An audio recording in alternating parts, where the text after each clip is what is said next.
antecipar aqui as minhas palavras de agradecimentos. Depois nós estaremos fazendo a leitura de um texto bíblico, porque estamos realizando a terceira edição do nosso Seminário de Ciências Bíblicas. É uma grande vitória, Aleluia, este trabalho que vem sendo realizado aí sob a liderança do nosso pastor presidente. Eu já quero, diante de vocês, agradecê-lo pelo voto de confiança, pela oportunidade de estarmos aqui diante de vocês, enfrentando um grande desafio. Eu estava falando para o Tiago ali, estava conectando o equipamento para a gente projetar o conteúdo pedagógico desta primeira noite. Vocês olham para mim e não conseguem fazer a verdadeira ideia que para chegar até aqui, nesta noite, a gente enfrentou muitas dificuldades, muitas lutas, desafios espirituais, familiares, momentos difíceis para você meditar, produzir esse conteúdo pedagógico para vocês acompanharem. Não foi fácil. Então, sem contar o peso da responsabilidade que é transmitir essa doutrina bíblica extremamente complexa. Talvez seja uma das mais difíceis, porque a gente está lidando com coisas futuras, profecias, que ainda estão por se cumprir. Então, nós estamos aqui totalmente na dependência do Espírito Santo do Senhor. Muito obrigado, pastor Sérgio, então, pelo seu carinho, pela oportunidade, pelo apoio que o Senhor sempre dá a nós, seus obreiros e obreiras. Muito obrigado. Aos nossos vice-presidentes, pastor Ananias, pastor Jair, pastor Denilson, muito grato também por vocês estarem aqui, nos prestigiando, nos dando esse apoio e exemplo também, um excelente exemplo para aqueles que os senhores pastoreiam lá na congregação. A todos os dirigentes de congregação, muito obrigado por vocês estarem aqui também, nos apoiando e colaborando para que este evento, sobretudo, glorifique o nome do Senhor. Ao corpo ministerial, nossos obreiros e obreiras, tanto das congregações como daqui da matriz, muito obrigado também pelo apoio. E agradeço a minha família, minha esposa Kerry, meu filho Patrick, pelos momentos de estresse. O Patrick, tadinho, ele reclama que eu falo alto, ele consegue falar mais alto do que eu às vezes, mas está tudo certo. Então, fica quietinho, meu filho, o papai está digitando aqui o treino, a mamãe também cobrando, mas chegamos aqui, sobrevivemos. Obrigado, minha querida esposa Kelly, meu filho Patrick, pelo apoio, por orarem por mim. E eu gostaria ainda de deixar aqui para vocês, a nossa ministração, o conteúdo didático será projetado aqui, por meio dos slides, tá bom? E a gente vai fazer uma comunicação interativa. Quando eu perguntar a vocês, eu gostaria que vocês participassem respondendo. Sim, não, não sei, tem dúvida, enfim, mas tem que responder. Quando a gente for ler os textos, nos ajude, participe, porque esse é um bom exercício, tá bom? Para a mente também. A gente vai tentar deixar aqui alguns minutos para que vocês possam formular algumas perguntas e, dentro do possível, nós estaremos respondendo, ok? Em tempo real. Preciso que vocês também tenham paciência, esse é um ponto, presta atenção, vocês precisam ter paciência para ouvirem as nossas argumentações, tem que ter paciência, tá bom? E estarmos todos nós abertos, tanto intelectual como espiritualmente, para recebermos novas verdades, que o Espírito Santo vai nos revelar aqui por meio deste seminário. Amém. Tá certo? Hoje, amanhã e sábado também. Então, preciso que vocês me ouçam com paciência, com atenção. E, por último, tanto quanto nos for possível, tentaremos evitar a termos técnicos, mas em pontos que a gente entender que precisa se fazer uma consideração técnica, a gente vai fazer também, mas vai colocar o entendimento de uma forma que todos possam compreender. Amém? Podemos então dizer um amém? Amém. Vamos abrir a palavra do Senhor. Segunda carta do apóstolo Paulo aos Tessalonicenses, capítulo 2.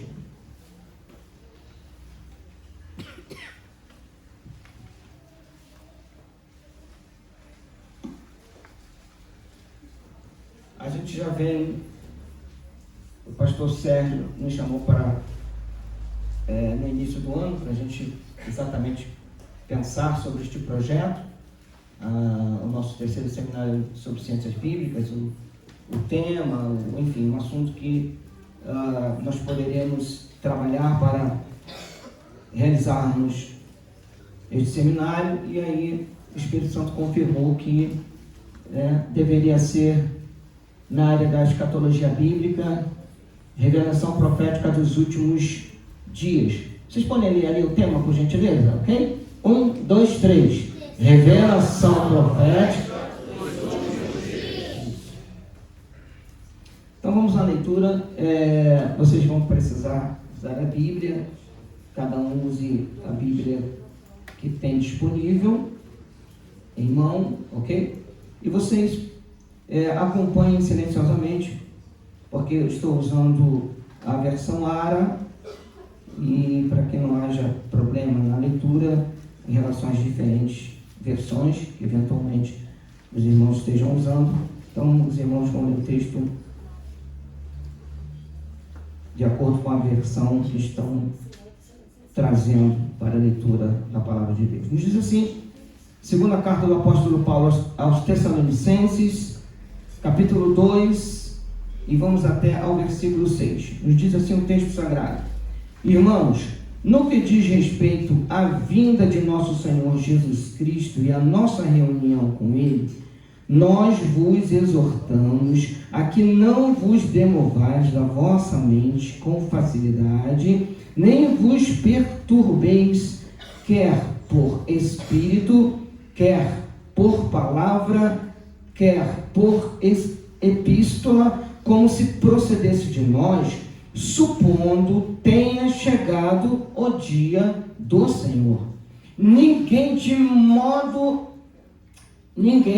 modo vos engane, porque isto não acontecerá sem que primeiro venha a apostasia e seja revelado o homem da iniquidade, o filho da perdição, o qual se opõe e se levanta contra tudo que se chama Deus ou é objeto de culto, a ponto de assentar-se no santuário de Deus, ostentando-se como se fosse o próprio Deus. Não vos recordais de que, ainda convosco, eu costumava dizer-vos estas coisas? E agora sabeis o que o detém, para que ele seja revelado somente em ocasião própria. Quantos podem dizer glória a Deus? Amém, queridos?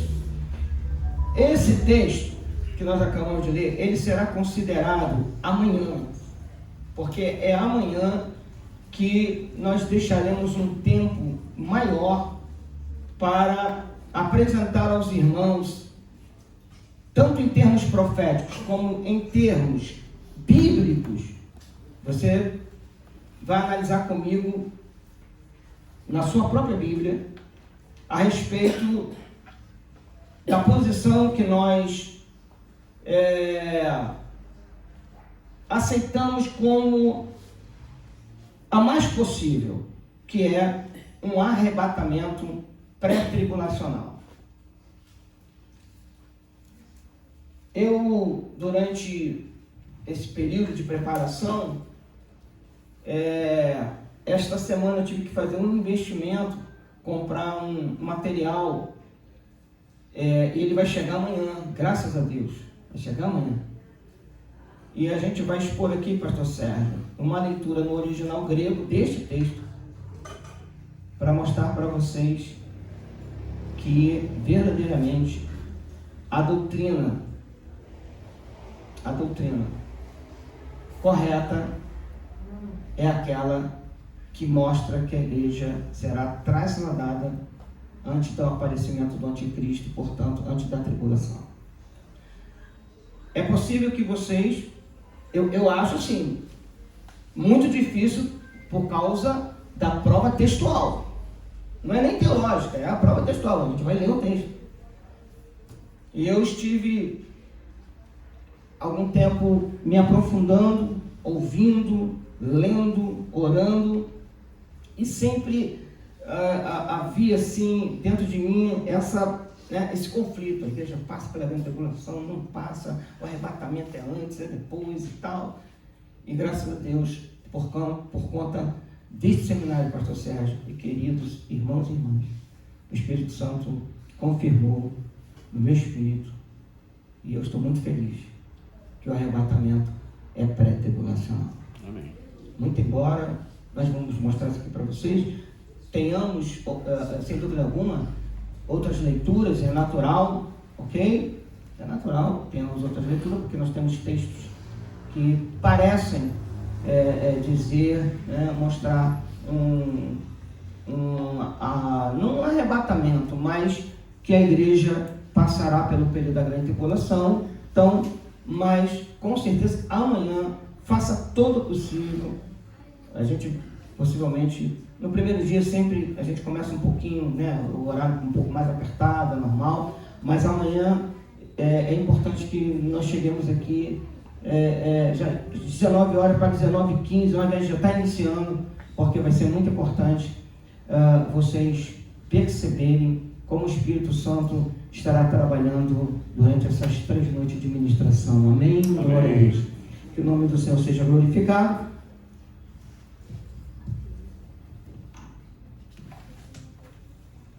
Antes de projetar o primeiro slide,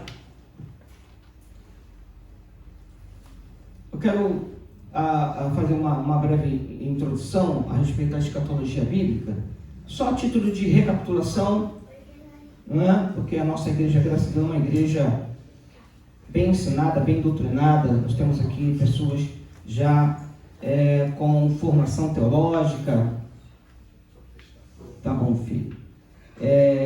Já concluiu seu curso básico em teologia, outros médios, outros estão fazendo, alguns já estão ingressando no curso de bacharel, mas é importante a gente pegar como ponto de partida as teorias sobre o arrebatamento. Então nós temos três principais teorias.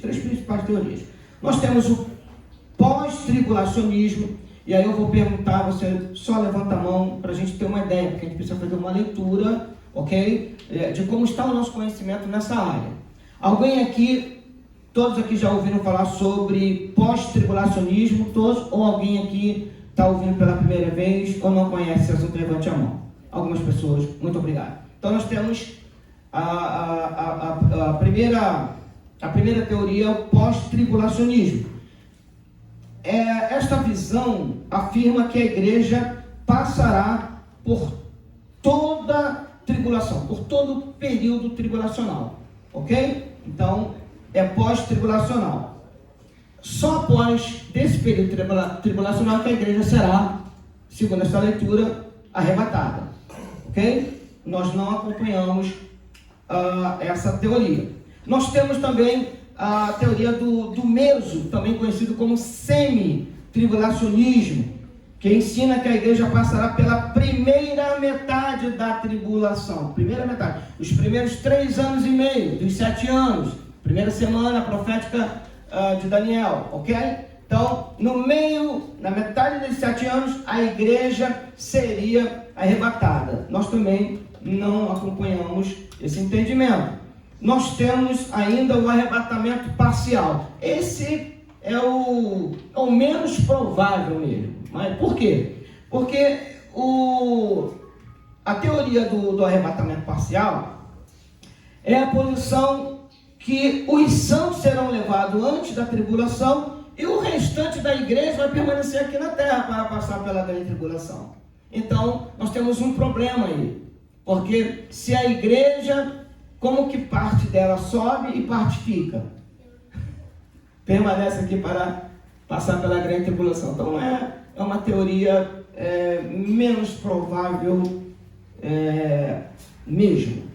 E por último nós temos o pré-tribulacionismo, que afirma que a igreja não passará por nenhuma tribulação, por nenhum período tribulacional.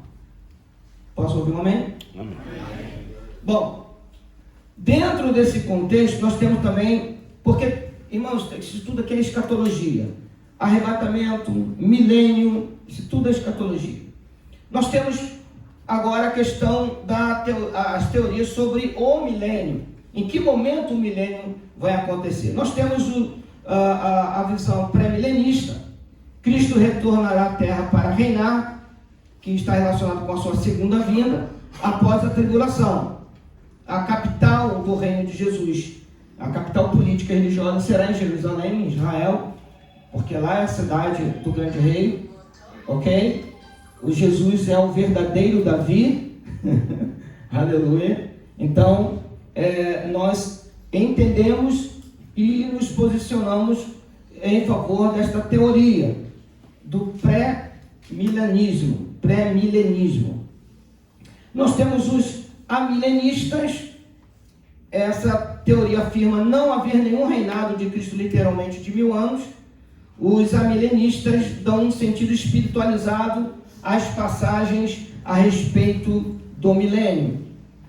Então, para os amilenistas, não há milênio literal de 1000 anos. Eles não acreditam nisso. Por quê? Porque a leitura deles é uma leitura, a leitura interpretativa, ela é espiritualizada. Ela não é literal. É porque deve ter travado ali. Não no manual? Só vai ter que ser no manual. Então tá bom. Então, faça essa obra. Por favor. Glória a Deus. E aqui a gente tem essa dificuldade, irmãos, para compartilhar com vocês. Por quê? Porque, olha, o texto bíblico, nós precisamos ter entendimento que ele deve ser, à primeira vista, ser entendido literalmente. Literalmente. Porque se a gente partir de uma visão alegorista, figurativa da Bíblia, a gente vai se perder. A Bíblia tem que ser, o primeiro olhar é você ler o texto e procurar entendê-lo literalmente. Bom, depois a gente vai perceber elementos que não tem como a gente compreender literalmente. Aí a gente vai usar o recurso da linguagem figurada, do texto, ou até espiritualizada. Ok, mas eu estou dizendo para os senhores e senhoras que o primeiro passo para uma interpretação correta é uma perspectiva literal. No Apocalipse, que é um livro, evidentemente, porque Apocalipse é um gênero literário, Apocalipse é revelação, ok? Antes de ser profecia, é revelação, é um gênero literário. Ali nós temos, sim, linguagens figuradas, simbólicas, mas nós também temos ali perícopes, trechos que precisam ser compreendidos literalmente. Inclusive, o milênio, o reinado de Cristo, ok? Durante 1000 anos aqui na Terra. E por último, os pós-milenistas, desse ponto de vista, o período do milênio é um período durante o mundo é cristianizado através da obra da igreja, cuja influência trará progressivamente justiça e paz durante 1000 anos.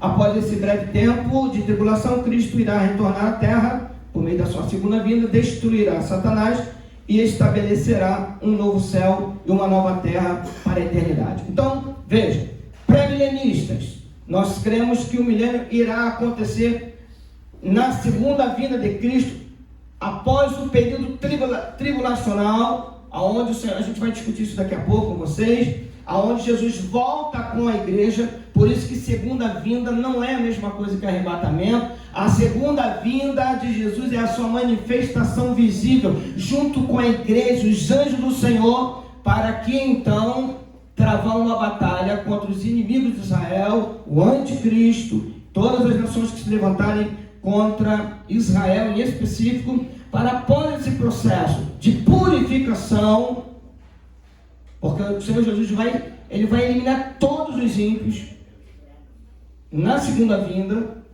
e estabelecerá o seu reino milenial em Jerusalém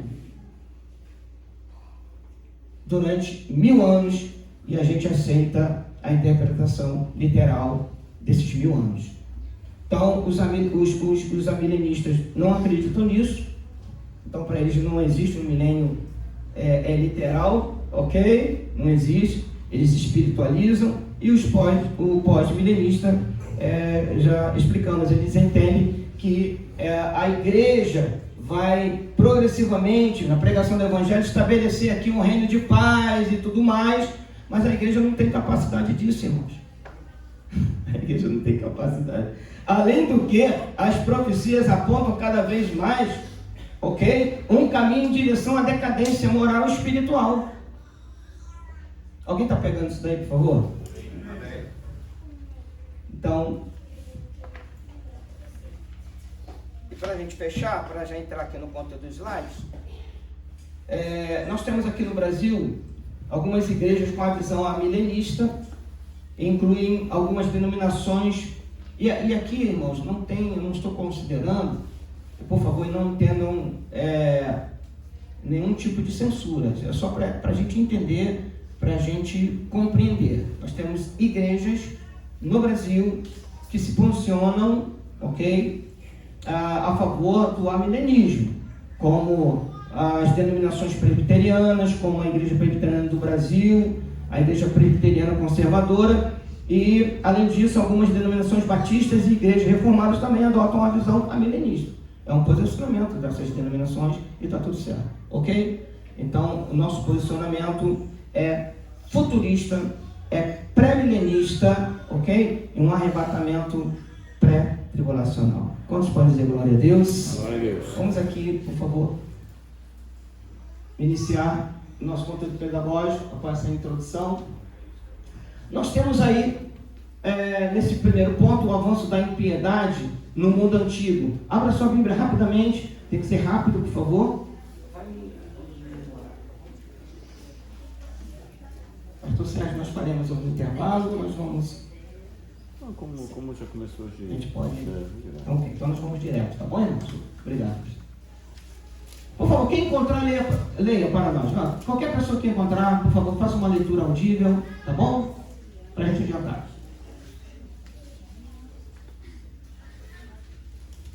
Por favor, me ajuda. Quem encontrou pode ler.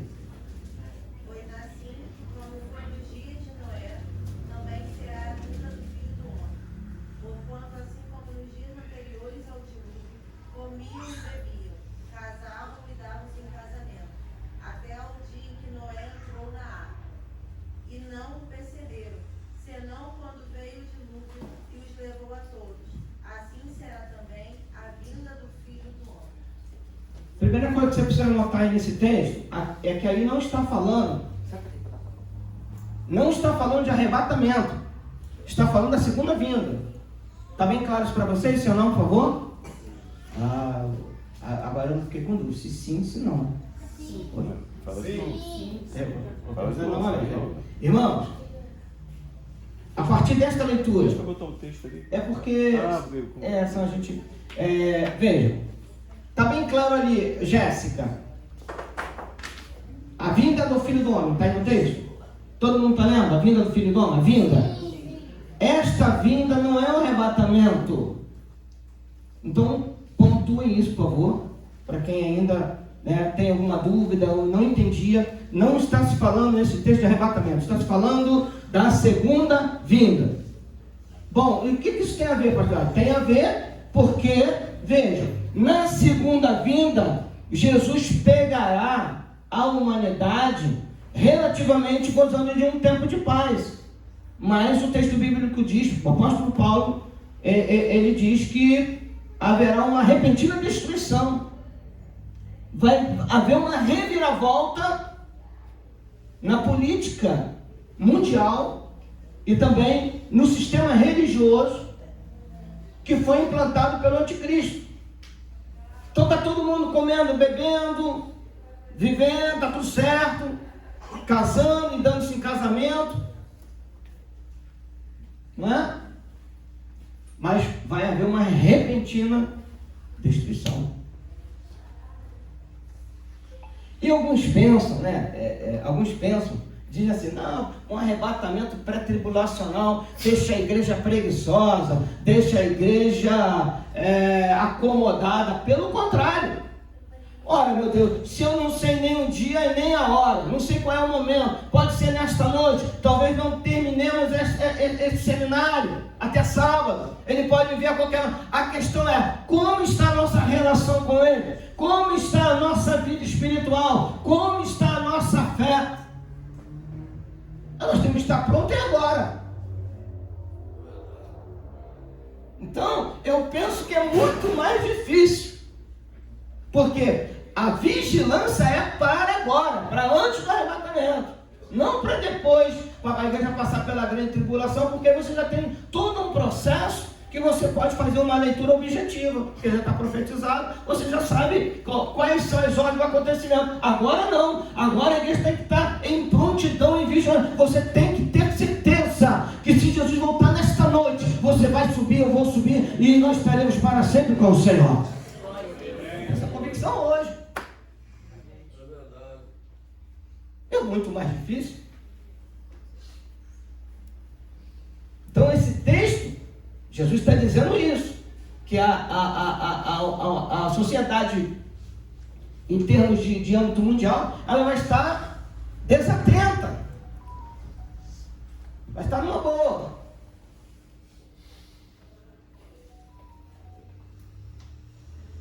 Então a gente precisa tomar cuidado. Então veja que a relação que Jesus faz, assim como foi no dia de Noé, aí Jesus conta, Jesus explica, também há de ser na vinda do Filho do Homem.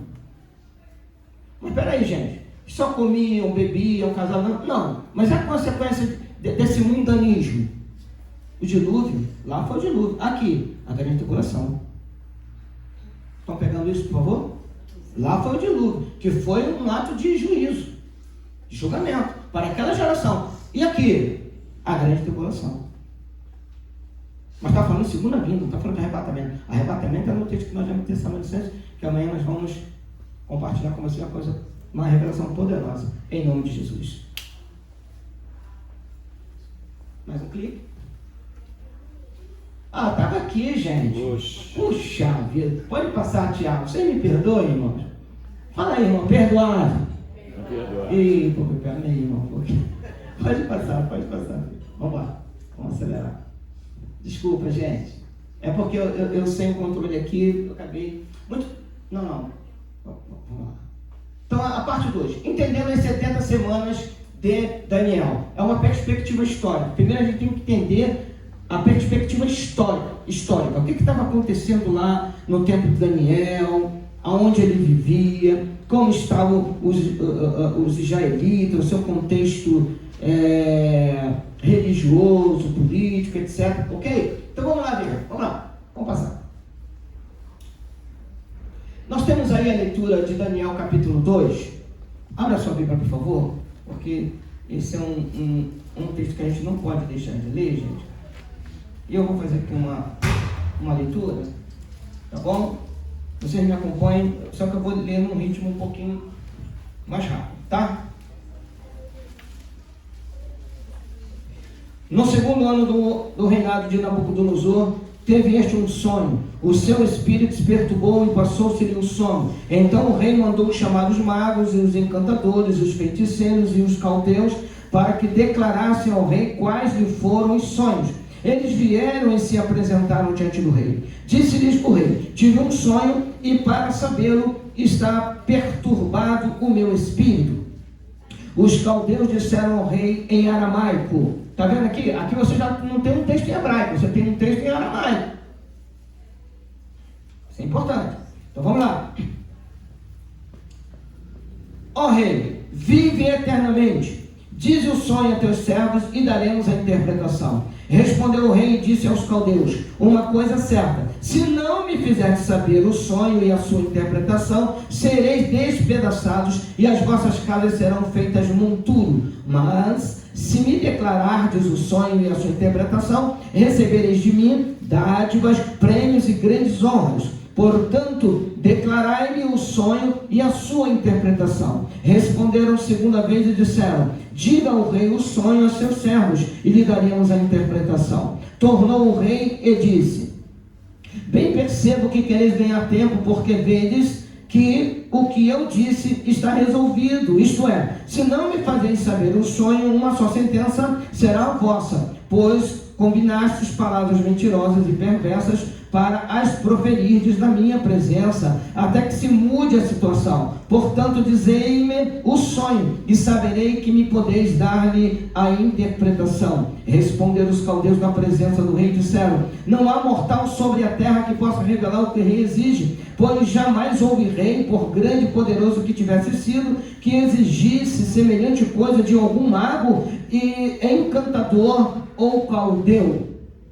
A coisa que o rei exige é difícil, e ninguém há que possa revelar diante do rei, senão os deuses, e estes não moram com os homens. Então o rei muito se irou, enfureceu e ordenou que matassem a todos os sábios da Babilônia. Saiu o decreto segundo o qual deviam ser mortos os sábios, e buscaram a Daniel e seus companheiros para que fossem mortos. Então Daniel falou: avisada e prudentemente Arioque, chefe da guarda do rei, que tinha saído para matar os sábios da Babilônia, e disse a Arioque, encarregado do rei: por que é tão severo o mandado do rei? Então Arioque explicou o caso a Daniel. Foi Daniel ter com o rei e lhe pediu designasse o tempo, e ele revelaria ao rei a interpretação. Então Daniel foi para casa e fez saber o caso a Ananias, Misael e Azarias, seus companheiros,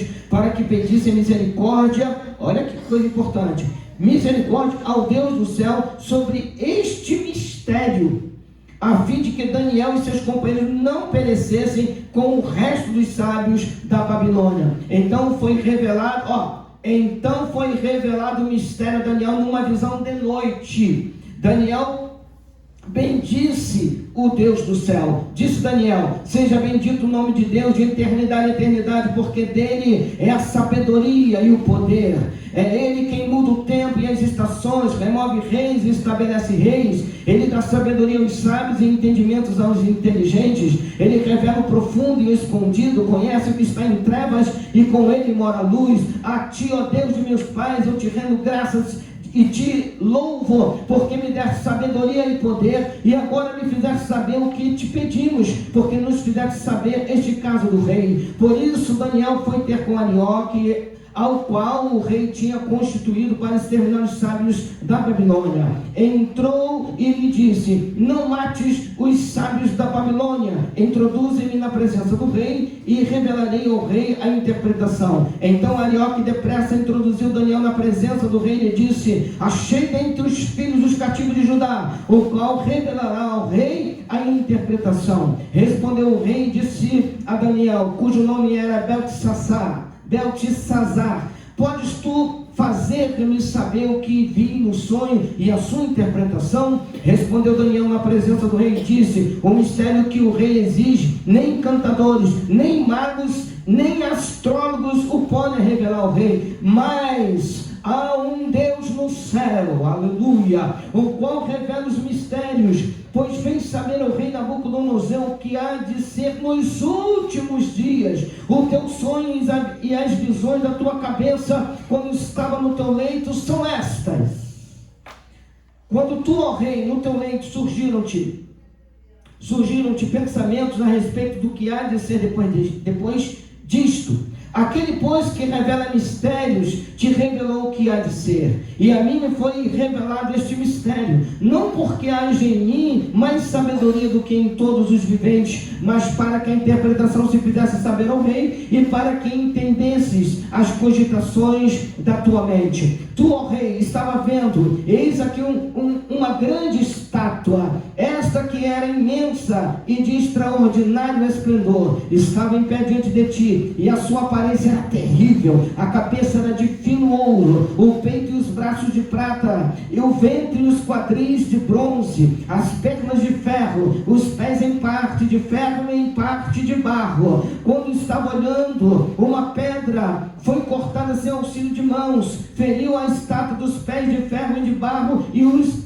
esmiuçou. Então foi juntamente esmiuçado o ferro, o barro, o bronze, a prata e o ouro, os quais se fizeram como a palha das eiras no estio, e o vento os levou, e deles não se viram mais vestígios. Mas a pedra que feriu a estátua se tornou em grande montanha que encheu toda a terra. Este é o sonho e também a sua interpretação, diremos ao rei. Tu, ó rei de reis, a quem o Deus do céu conferiu o reino, o poder, a força e a glória, a cujas mãos foram entregues os filhos dos homens, onde quer que eles habitem, e os animais do campo e as aves do céu, para que dominasses sobre todos eles. Tu és a cabeça de ouro. Depois de ti se levantará outro reino inferior ao teu, e um terceiro reino de bronze, o qual terá domínio sobre toda a terra. O quarto reino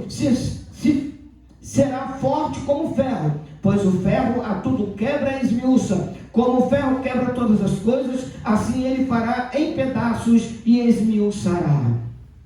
Quanto ao que viste dos pés e dos artelhos, em parte de barro de oleiro e em parte de ferro, será esse um reino dividido. Contudo, haverá nele alguma coisa de firmeza do ferro, pois que viste o ferro misturado com barro de lodo.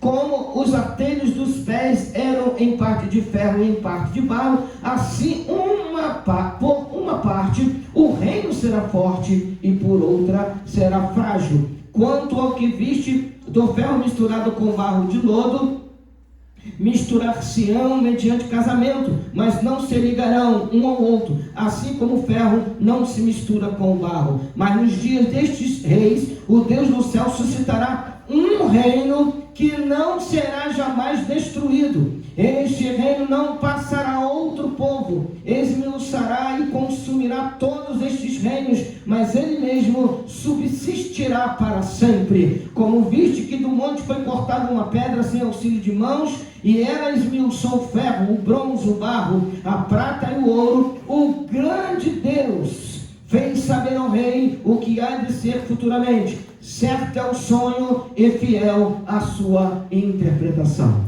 Amém. Agora veja, os únicos que podem ter esses mistérios escatológicos é a igreja. São os salvos em Cristo Jesus. O mundo não pode entender essa revelação, porque esses mistérios estão sendo revelados neste momento à igreja de Cristo. Amém. Você pode entender.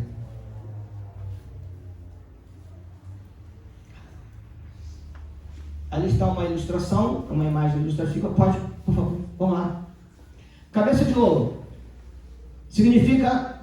Não, volta lá, sem.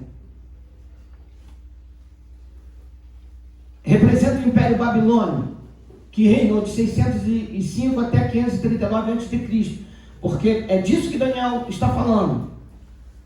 É disso que Daniel está falando. Esses tempos, os períodos desses reinos, a começar pelo Império Babilônio. Tudo bem? Então a cabeça de ouro, quem é a cabeça de ouro?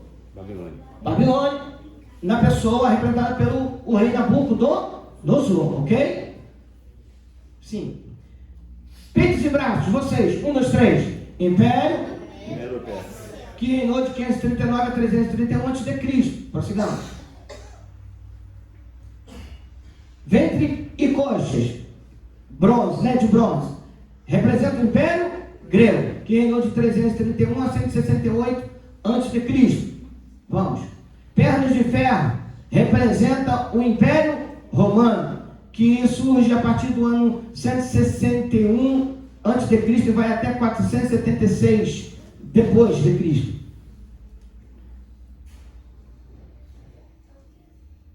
Pés de ferro e barro, que é a União Europeia, que no final do Império Romano surge, como está ali, que é essa mistura do ferro com o barro, ali representado pelos pés da estátua. Ok? Vamos prosseguir porque tem mais. Vamos lá. Agora sim, vocês. Não. É um toquinho só. Isso, obrigado. Cabeça de ouro, vocês. 1, 2, 3. Representa o reino da Babilônia, o império de Nabucodonosor, conhecido por sua riqueza e poder. O Império Babilônio, irmãos, é um império poderosíssimo, imbatível. Um império tremendo. Riqueza, poder.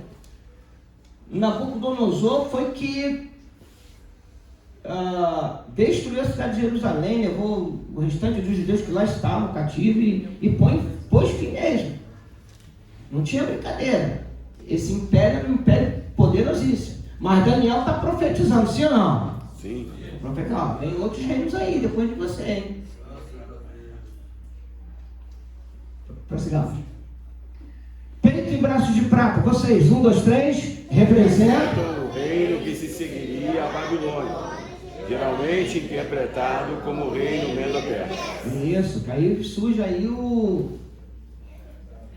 esse império, e eu não sei se vocês conhecem a história, por favor, como que eles conseguiram vencer os babilônicos, gente. Foi uma estratégia militar tremenda, inteligentíssima.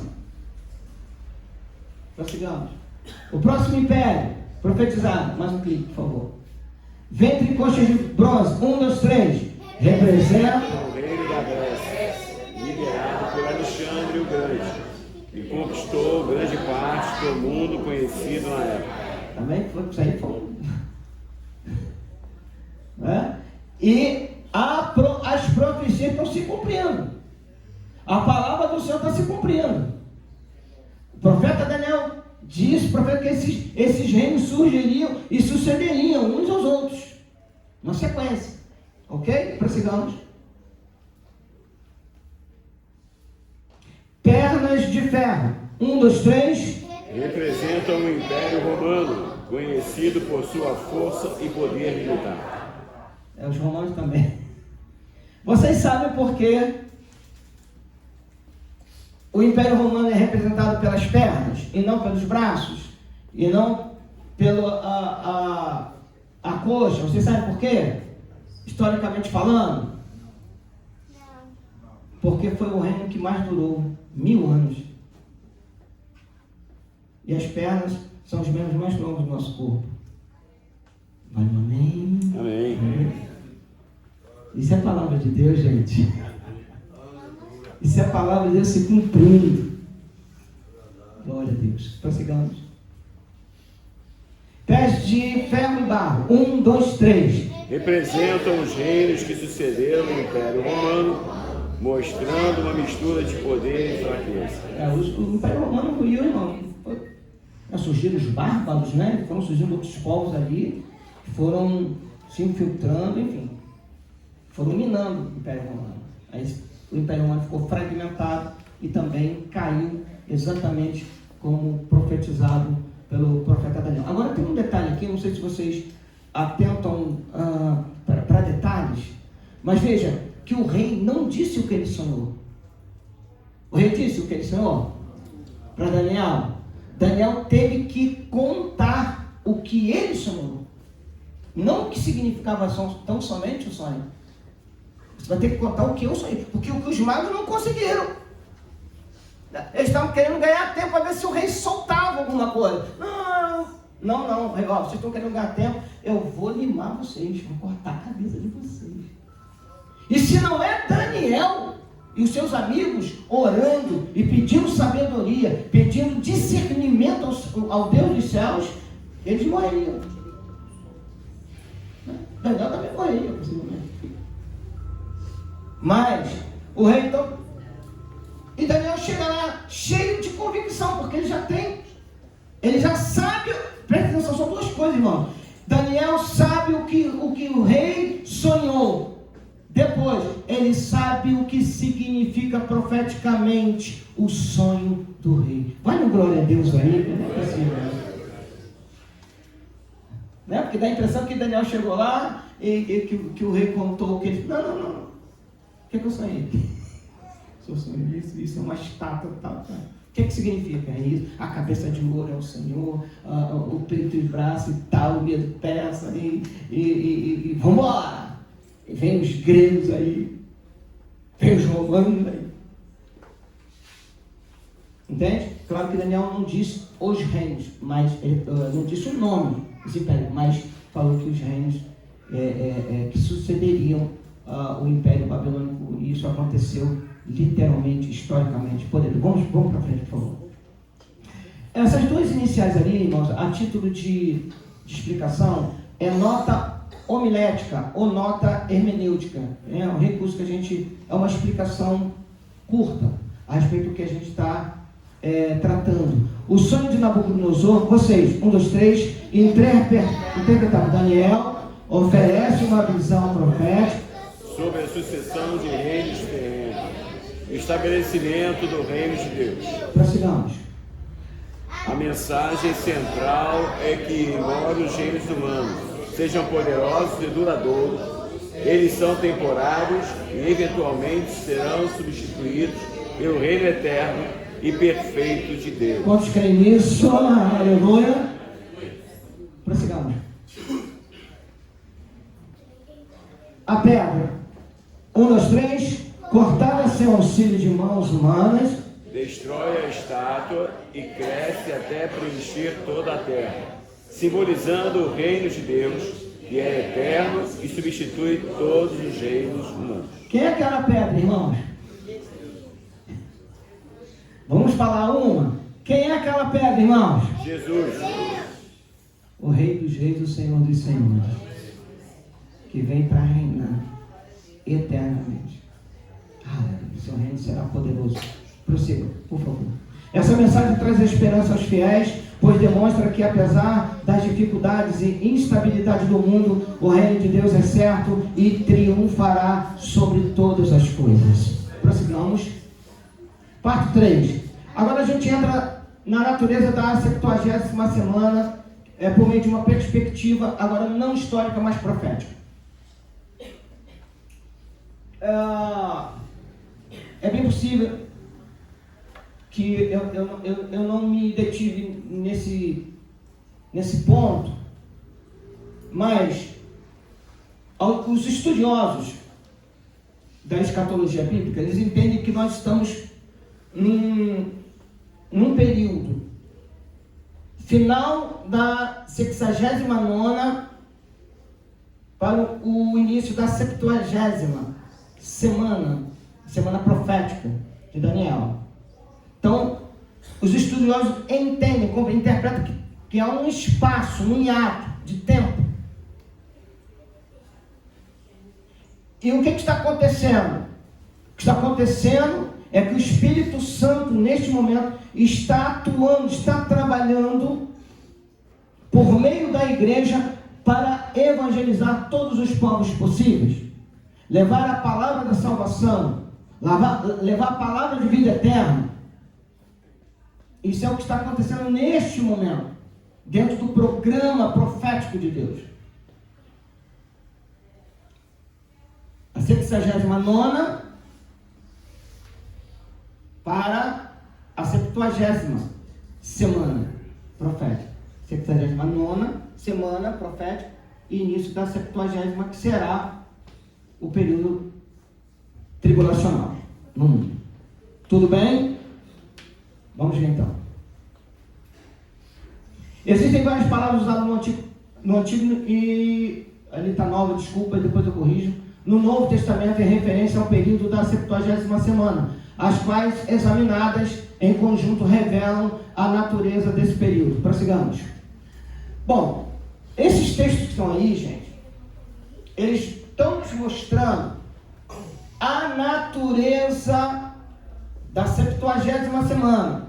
O que estará acontecendo nesse período? Então, esse período está ali, ó, letra A, será um período de ira. Aí agora a coisa começa a funilar, tá bom? Vai começar a estreitar. 70ª semana é um tempo agora de juízo, de julgamento. A grande tribulação.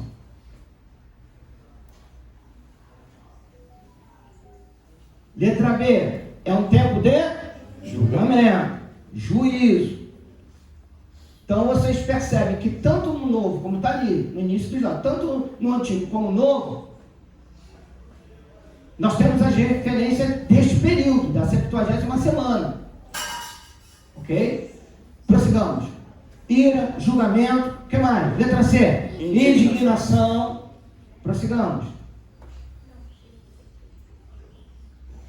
Castigo, está profetizado em Isaías 24. Letra E, vocês, 1, 2, 3. Hora do julgamento. Hora do julgamento. Como está ali em Apocalipse. Só um instantinho, Tiago. Como está ali em Apocalipse 3, 10. Irmãos, preste atenção. Deus tem um programa profético. Nada vai acontecer fora do tempo. Vai acontecer exatamente como Deus determinou que acontecesse. Aleluia. Prossigamos, Tiago, por favor.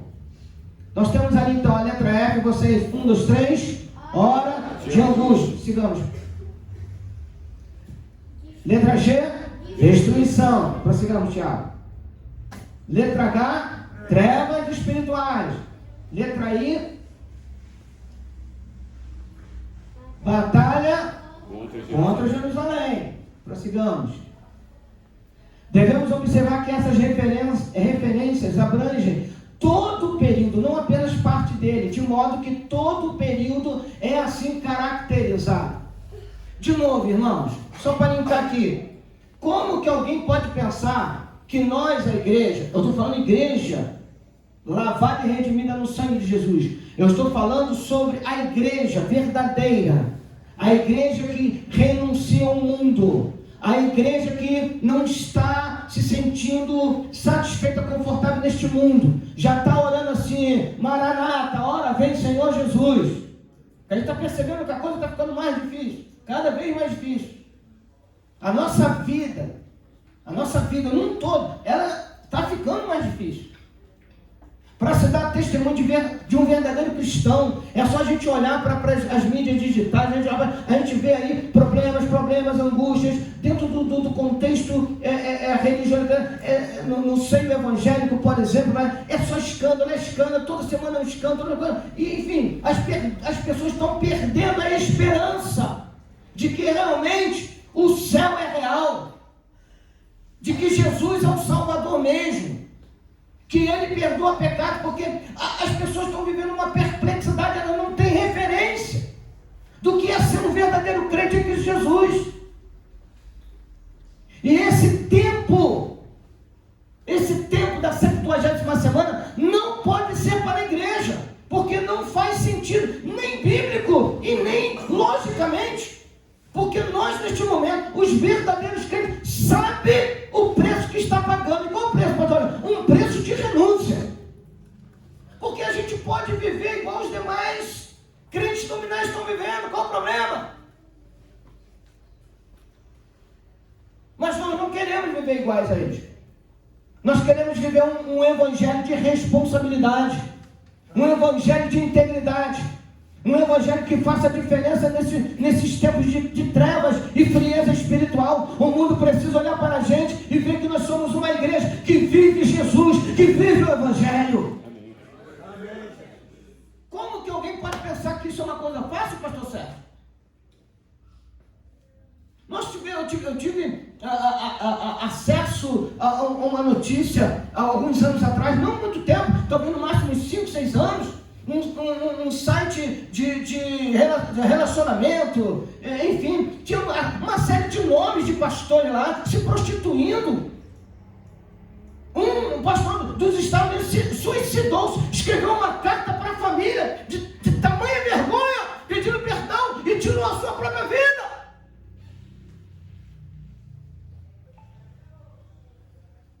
O diabo não respeita. Se você é um ancião, se você é uma anciã, se você é jovem, ele não respeita. A Bíblia diz que ele vem. Não, Jesus não especifica o diabo em si, mas ele diz o ladrão. Então, mesmo que seja metaforicamente, por analogia, o ladrão vem para matar, roubar e destruir. E é isso que Satanás está fazendo a todos os instantes, todos os dias. E só nós é que podemos fazer frente a esse desafio espiritual. É a igreja de Cristo Jesus. A igreja de Cristo Jesus está aqui nesta noite, está reunida. Glória a Deus. Homossexualidade, vícios. Há pesquisas, outubro de 2024, já em 2025, a média do uso do telemóvel ou aparelhos televisivos, como esse, tablets, notebooks, está se gastando, presta atenção nesse dado, sociedade brasileira, 16 horas do tempo do brasileiro é gasto em visualizações. 16 horas. É mais tempo do que a gente dorme. O diabo sabe onde nos pegar. 16 horas. Uma pessoa com um aparelho na mão. Tem gente que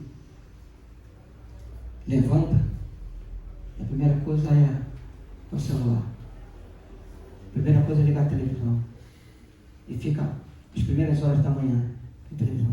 E só notícia ruim. Eu vou comprar pão, 7 e pouca da manhã ali, na padaria perto de casa, a televisão ligada, passando notícia. Está assim, o programa, né? Jornal, bom dia.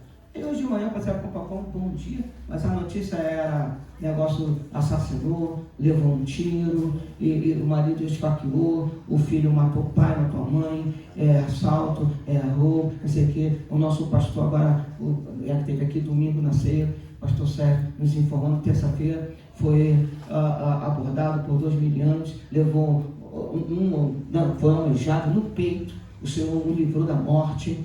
Pegaram a mochila dele, que estava dentro da mochila documentos da igreja, e o pastor, enfim, num ímpeto. Porque não dá, irmão, não dá para dizer que você não vai reagir. É só na hora. Eu não faria isso, não é porque eu não fui com você. Eu tenho propensão de reagir, já da minha natureza. Meu temperamento, eu sou meio esquentado. Você não parece, mas eu sou. O pastor levou um tiro. Estava voltando, pastor Sérgio? Eu estava indo para a igreja. Voltando. Estava voltando. Na porta do prédio. Para casa.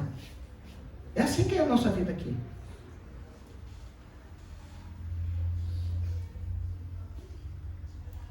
Cadê a pastora Socorro? Está ali, ó. Tomaram a propriedade dela uns anos atrás. E o Senhor usou o pastor Sérgio, o pastor Valdir, Deus agiu. E graças a nossa irmã teve vitória. Nessa entrada na casa dela. Como é que é isso? E vai piorar. Está piorando. Esse tempo aqui é um tempo de julgamento sobre os ímpios, esta humanidade que não quer nada com Deus, não quer se arrepender, não quer o céu, não quer salvação. E dentro desse contexto, o ponto central, dentro desse contexto da secretaria, é a nação de Israel.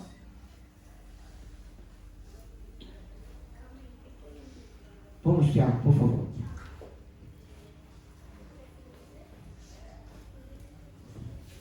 Vamos adiantar aqui. A extensão. Então nós vimos a natureza de julgamento, de juízo. Agora a extensão da 70ª semana. Prossigamos. Não há dúvida que esse período testemunhará o derramamento da ira divina por toda a terra. Repita comigo, toda a terra. Toda a terra. Por quê? Porque o argumento daqueles que não creem num arrebatamento pré-tribulacional, aqueles que dizem que a igreja vai passar pela tribulação, eles argumentam o quê? Mas na história da igreja, a igreja sempre passou por tribulações, a igreja sempre foi perseguida. Alguém já ouviu esse argumento? Já? É assim? Não, todo o período da igreja, só perseguição, os crentes martirizados. Irmão, Uma coisa é isto: a igreja ser perseguida pelo espírito deste mundo. Outra coisa é a igreja sofrer a ira de Deus por conta dos ímpios neste mundo. A igreja não vai sofrer, porque Jesus nos salvou, nos libertou dos nossos pecados, os nossos nomes estão escritos no livro da vida, e o Senhor vai nos arrebatar antes dele enviar a sua ira sobre a humanidade pecaminosa. Quem crê nesse negócio aí, irmão? Quem não quiser ficar, problema é de quem quiser ficar. Eu não. Mas o argumento é esse. Não. Só que aqui a ira, o julgamento é em termos mundiais. Todo mundo vai sofrer a ira de Deus. Em Apocalipse, o pastor Sérgio também tem esse livro, eu sei que ele tem, eu não sei se ele desfez, mas um livro de escatologia, Apocalipse, do Dr. Stanley Orton.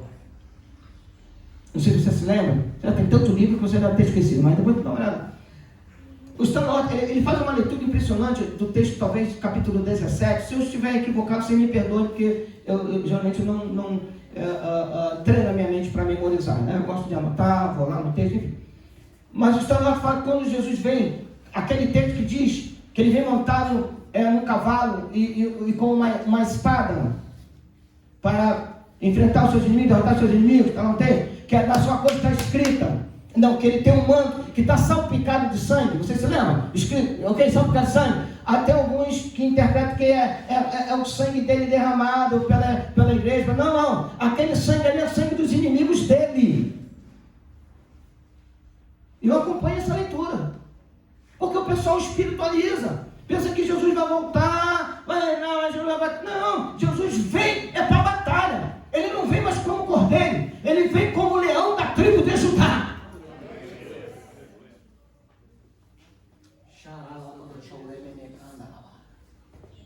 O tempo da graça é esse, meus irmãos. O tempo da graça é esse, é agora.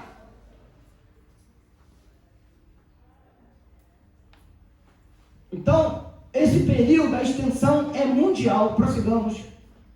Está aí, as passagens, pode ir.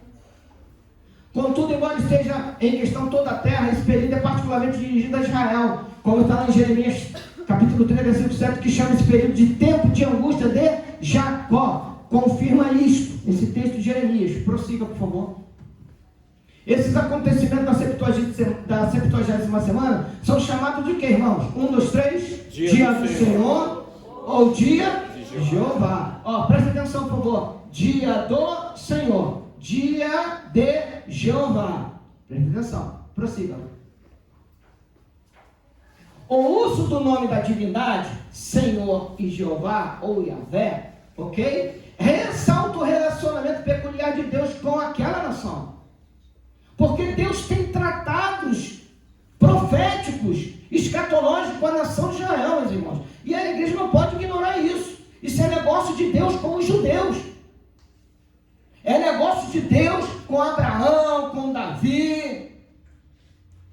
O Senhor tem questões específicas nesse plano profético para cumprir em relação à nação de Israel.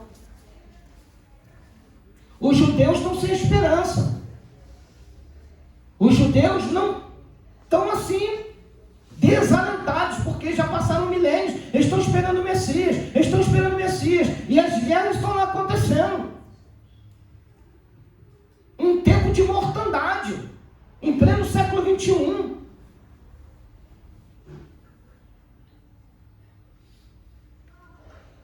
Deus tem negócio com Israel. Está profetizando isso.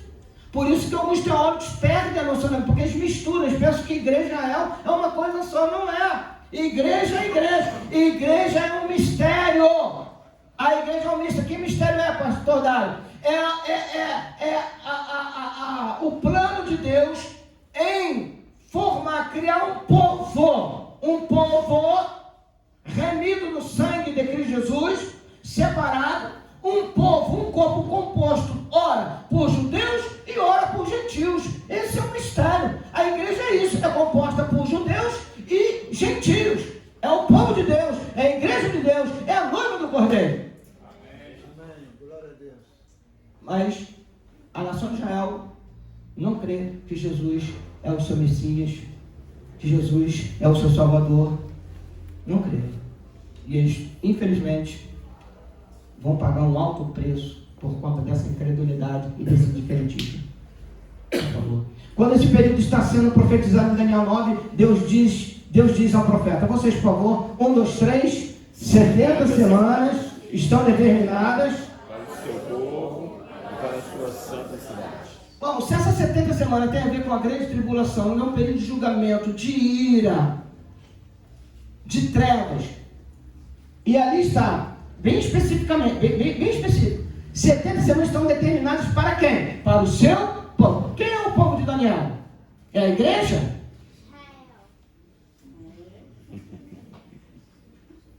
Aprenda isso com quem, meu filho? E para a sua santa cidade. Qual é a cidade santa dos judeus? Jerusalém. O negócio é com Israel, as 70 semanas, não é com a igreja. Entendam isso. Visto que muitas passagens do Novo Testamento, como Efésios 3, de 1 a 6, e Colossenses de 1, capítulo 1, versículos 25 a 27, mostram claramente que a igreja é o quê? É um mistério. Olha que coisa interessante. E sua natureza, como um corpo composto por judeus e gentios, não foi manifestada no Antigo Testamento. A igreja não poderia estar nessa e nenhuma outra profecia do Antigo Testamento, queridos. Porque a igreja ainda é um mistério. Ninguém fala sobre a igreja, esse mistério no Antigo Testamento.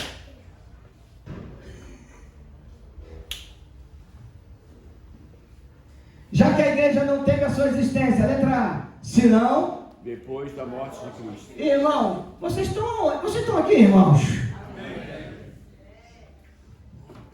Acho que eu estou assustando o pessoal, mas tudo bem. De novo, já que a igreja não teve sua existência, letra A, senão depois da morte de Cristo. Letra B, C, D,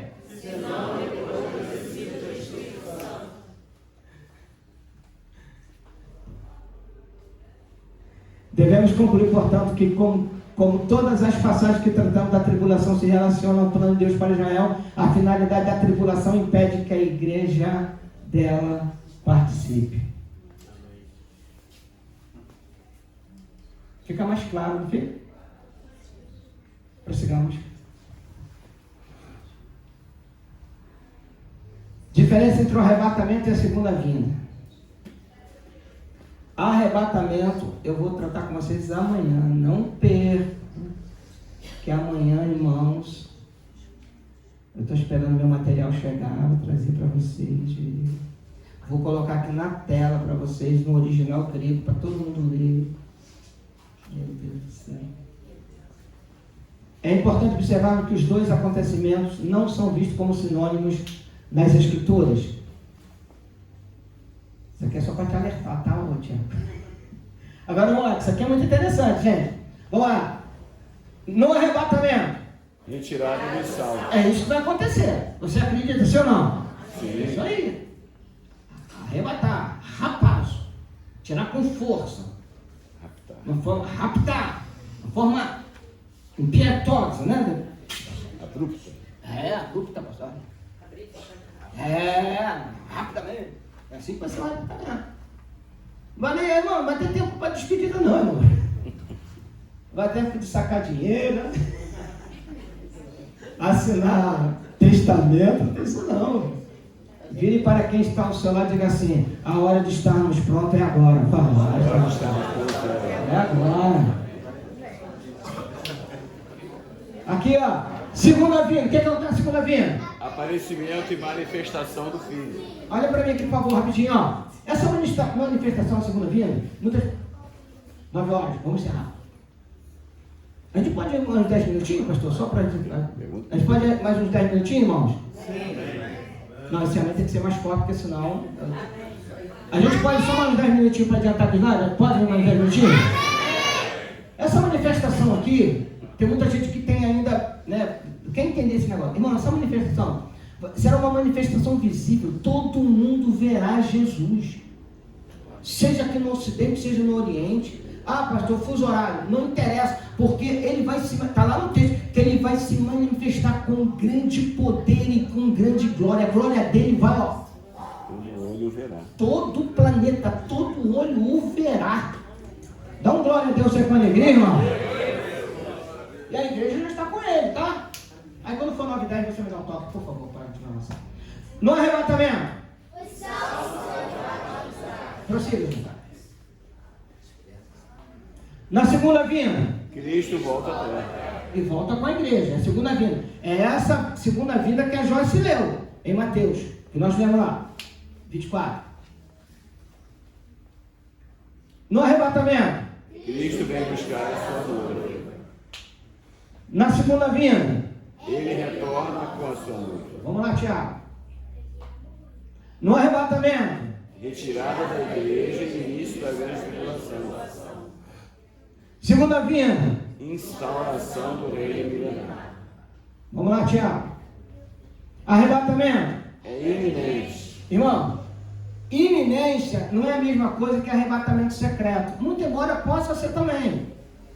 Mas a gente hoje já evita essa terminologia de arrebatamento secreto. Ok? Ele é um arrebatamento iminente, repentino. Como a irmã falou ali, não abrir e fechar de olhos. Parece que essa expressão abrir, o apóstolo Paulo usa no grego átomos. Se eu não estou enganado, você pode dar uma olhada nisso. Mas ela é repentina. Qual será o nosso último culto? Qual será a nossa última palavra de evangelização? Qual será o nosso último gesto de testemunho que somos servos de Cristo? Qual será o nosso último momento aqui nesta terra, como salvos de Cristo Jesus? Porque o arrebatamento é iminente. Não tem sinal prévio, não tem sinal para agora. Não. Você tem que estar pronto, nós temos que estar pronto agora, já. Glória a Deus. Na segunda vinda, Tiago, vamos lá. Na segunda vinda é precedida por inúmeros sinais. Inúmeros sinais, irmãos. Prossigamos, por favor. No arrebatamento. Traz uma mensagem de salvação e conforto. Na segunda vinda. É acompanhada de uma mensagem de julgamento. Pode prosseguir, Tiago. Arrebatamento. É um mistério. Prossigamos. Segunda vinda. É prevista em ambos os testamentos. Olha só que coisa interessante. Prossiga. Arrebatamento. É antes do dia da ira. Ok. E na segunda vinda. A ira está sendo derramada. Pode prosseguir, já está terminando. Arrebatamento. É só para os crentes. Irmãos, vocês leram esse direito? É só para quem, irmãos? Só para os crentes. Irmãos, ou você é salvo, irmão, ou você não é salvo. No céu não entra mais ou menos salvo. No céu só entra salvo. Não tem esse negócio, pastor, era crente, cantava, tocava, pastor. Não, só entra crente, salvo em Cristo Jesus. Então, na segunda vinda, só para os crentes. Segunda vinda. Tem efeito sobre toda a humanidade. Sigamos. No arrebatamento. A expectativa é perto está o Senhor. Todos os textos que você lê lá, perto está o Senhor. O tempo é chegado. Perto é o Senhor. Ó, a gente fala, Jesus está vindo, Jesus está voltando. A gente fala, Jesus está vindo. Esse aqui. No arrebatamento, a expectativa é perto está o Senhor. Quantos creem que Jesus está perto? Amém. Acho que é o seu povo. Na segunda vinda, a expectativa é? O reino de Deus está próximo. Prossigamos. Conclusão.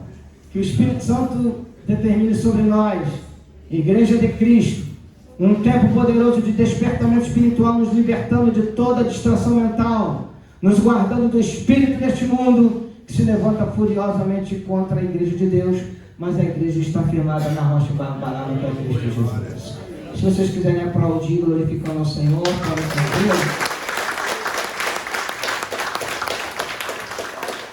o amanhã eu vou mostrar para vocês a diferença entre o arrebatamento e a segunda vinda.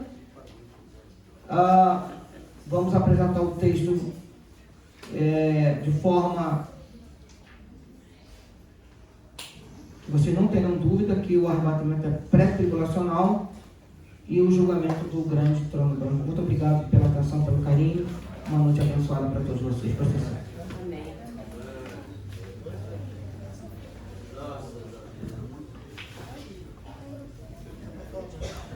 Vale um amém?